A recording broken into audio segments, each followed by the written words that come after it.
कहानियाँ जो कभी हंसाती हैं, कभी रुलाती हैं, तो कभी चुपके से कोई सीख दे जाती हैं। तो आइए सुनते हैं देवी नागरानी जी की लिखी कहानी आने और जाने के बीच।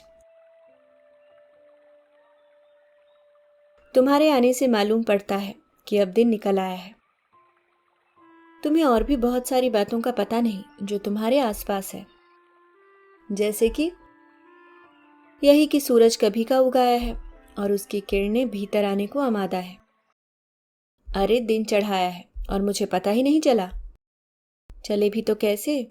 कमरे की सभी खिड़कियां बंद हैं, मोटे मोटे पर्दे किरणों को भीतर आने नहीं देते। फिर तो उन्हें प्रयास करना चाहिए। कैसा प्रयास? भीतर आने का। कैसे आती? जैसे तुम आई। मैं तो दरवाजे से आई। उन्हें भी तो मालूम होने चाहिए मुझसे मिलने के तौर तरीके। तो तुम कहना चाहते हो कि मैं बिना इजाजत के कमरे में नहीं आ सकती?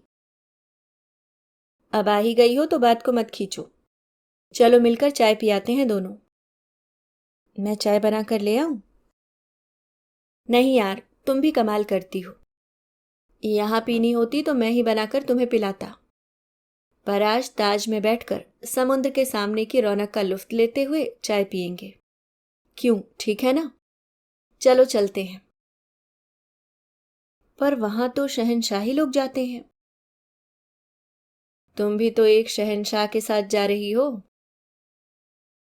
मैं यह बात नहीं स्वीकारती। क्यों, क्या हुआ? तुम्हें तो पता है सूरज, मैं एक निर्धन बाप की बेटी हूं। मुझे कुछ काबिल बनाने के लिए बापू जी तोड़ मेहनत कर रहे हैं। जब तक मैं कुछ बन नहीं जाती, अपनी औकात में रहना पसंद करूंगी, ताकि मैं यह न भूल जाऊं कि तुम्हारे और मेरे बीच में जो रिश्ता है वह मालिक और चाकर का है। तुम्हारे बलबूते पर अपनी आदतें बिगाड़ना नहीं चाहती। छोड़ो इस बात को, मैं चाय बनाकर ले आती हूं। मतलब अब तुम मेरे साथ नहीं चलोगी? अपनी इच्छा के विरुद्ध नहीं चल सकती। क्या मतलब? ऐसे कह रही हो जैसे मैं जोर जबरदस्ती करके तुम्हें भगा ले जा रहा हूं। अरे यार, एक कप चाय के लिए ही तो कहा है, इसमें इतना क्या सोचना, वो भी पहली बार। चलो अब मूड मत खराब करो। अच्छा मैं जाती हूं। अरे ऐसे कैसे जाओगी? जैसे आई थी वैसे ही।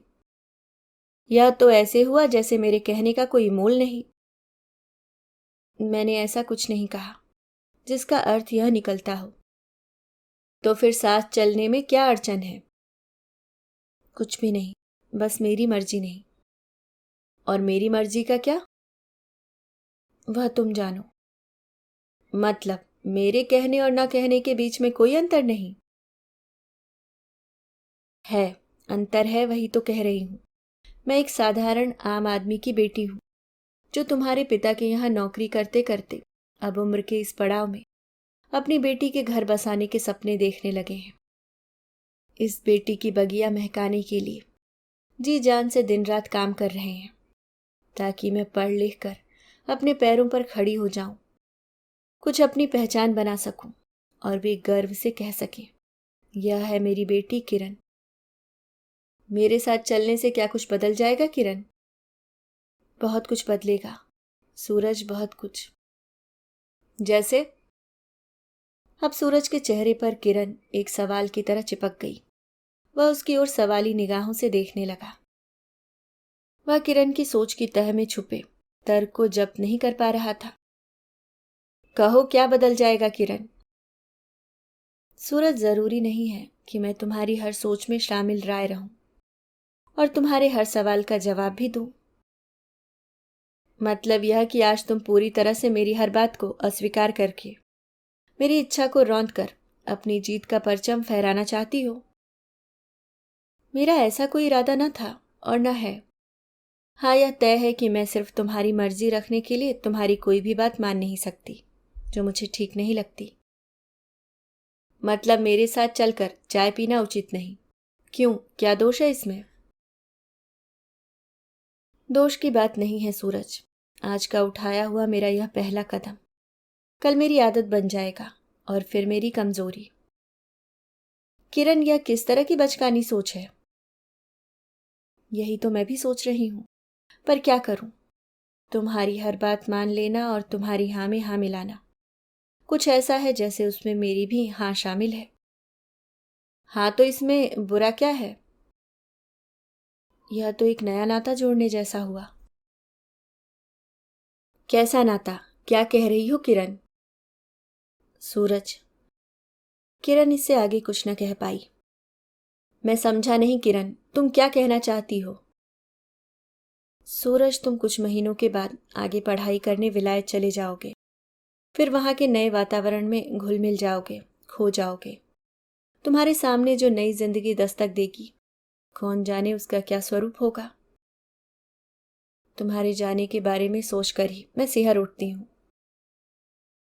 या तुम क्या सोचे जा रही हो किरण? पगला गई हो क्या? सोच रही हूं तुम्हारे चले जाने के बाद मेरा क्या होगा। मेरे बाद? हाँ, तुम्हारे बाद। तुम हमेशा मेरे साथ रहोगी। पगली, हमेशा मेरे साथ। मैं तुम्हें साथ लेकर चलूंगा। और मेरे बाद पिताजी का क्या होगा? क्या होगा उन्हें? अब ये ना कहना कि वे भी तुम्हारे साथ चलेंगे। सूरज एक आम आदमी अपनी औलाद के लिए दिन रात एक कर जी जान से उसके भविष्य के लिए सुनहरे सपने देखता है। वह यह उम्मीद भी रखता है कि उनके नए कोपल उगाएं, नवअंकुर खिले, रंगों के निखार से अपने जीवन को एक सुनहरा इंद्रधनुषी आसमान प्रदान करने में सक्षम बने। हाँ तो मैं भी अपने बाबा के चमन का फूल हूं। पता है, जब मैं रात को गहरी नींद में सोई हुई होती हूं तो वे घंटों जाग कर मुझे देखते रहते हैं। कभी आंसू बहाते हैं तो कभी पोंछ लेते हैं। एक दिन अचानक मैं उठी तो वे मेरे सिरहाने बैठे मुझे देख रहे थे। पूछने पर बस इतना कहा, दिन भर तो डालियों पर खिले फूल देखता हूं, उनके निखार पर फिदा होता हूं, और रात को अपने आंगन के फूल की सुगंध से खुद को सरोबार करता हूं। हाँ तो सूरज, वे मेरे बाबा हैं जिन्होंने मुझे सींच सींच कर मुझसे एक ऐसा नाता जोड़ लिया है जैसे फूल का सुगंध से। अपने बागबान से दूर जाने की बात मैं सोच भी नहीं सकती। मेरे कारण उन्हें अगर कोई ठेस या ठोकर लगी तो वे कभी भी न सिमटने वाली स्थिति में बिखर जाएंगे। कहती जाओ। सूरज, तुम समझ रहे हो ना मैं क्या कहना चाहती हूँ? हाँ हाँ, आगे कहो। सूरज, मेरी कुछ मजबूरियां हैं, साथ में बाबा से जुड़ी कुछ जिम्मेदारियां हैं जिनसे मैं कभी भी किसी भी हालत में मुंह नहीं मोड़ सकती। मेरी खातिर भी नहीं। नहीं, तुम्हारी खातिर भी नहीं। मैं वह शाख हूं जो उस पुराने पेड़ की जड़ों से जुड़ी हुई हूं। हम दोनों एक दूसरे के आधार हैं, एक दूजे के बिना मुरझा जाएंगे। उनसे दूर जाने के ख्याल से ही तन मन और आत्मा में एक अनजाना डर महसूस करती हूं। किरण, तुम्हारे बिना मैं भी खुद को आधा अधूरा सा महसूस करता हूं। अगर तुम मेरे जीवन से यूं स्थगित हो गई तो मैं। सूरज अब एक हारे हुए इंसान की तरह किरण की ओर देखने लगा। मैं कहीं नहीं जा रही। जहां छोड़कर जाओगे लौटकर वहीं पाओगे। मेरे पास एक ऐसी अद्भुत अनुभूति भी है जिसका मुझे आज तक पता न था किरण। और भी बहुत कुछ है तुम्हारे आसपास जिसका तुम्हें पता नहीं है। वो क्या? अरे बाबा, तुम्हारा यह बंगला, यह आंगन, बाग बगीचे, उनमें खिले सप्तरंगी सुमन, वे सभी तुम्हारे लौट आने का इंतजार करेंगे सूरज। और तुम? कहा ना, मैं कहीं नहीं जा रही। जहां छोड़कर जाओगे लौटकर वहीं पाओगे। मैं कैसे जान पाऊंगा? क्या पता मेरे बाद तुम। मन में कोई संशय मत आने दो सूरज। मैं सूरज की किरण बनकर तुम्हारे दिल की दीवारों पर रोज दस्तक दिया करूंगी।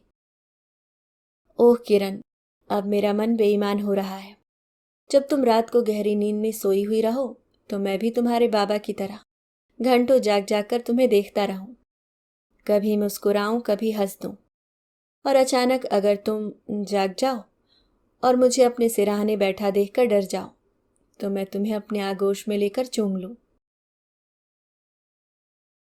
सूरज, तुम मुझे कमजोर बनाने पर तुले हो। अब मत छेड़ो। तो कब छेड़ूं? तुम्हारे आने और जाने के फासले जब मिट जाए तब। ओह किरण, मेरे जाने के बाद तुम मुझे याद तो करोगी? हर पल हर सांस मेरे सीने में तुम्हारा दिल धड़केगा सूरज। मैं भी किरण बनकर तुम में समा जाना चाहती हूं। कब किरण, कब? जब नया सूरज उगेगा, जीवन में उजाला फैलेगा। कब होगा यह सब? तुम्हारे आने के बाद। अभी आप सुन रहे थे देवी नागरानी जी की लिखी कहानी आने और जाने के बीच। साहित्य से सजे इन कहानियों को सुनने के लिए दोस्तों चैनल सब्सक्राइब करना ना भूलें। धन्यवाद।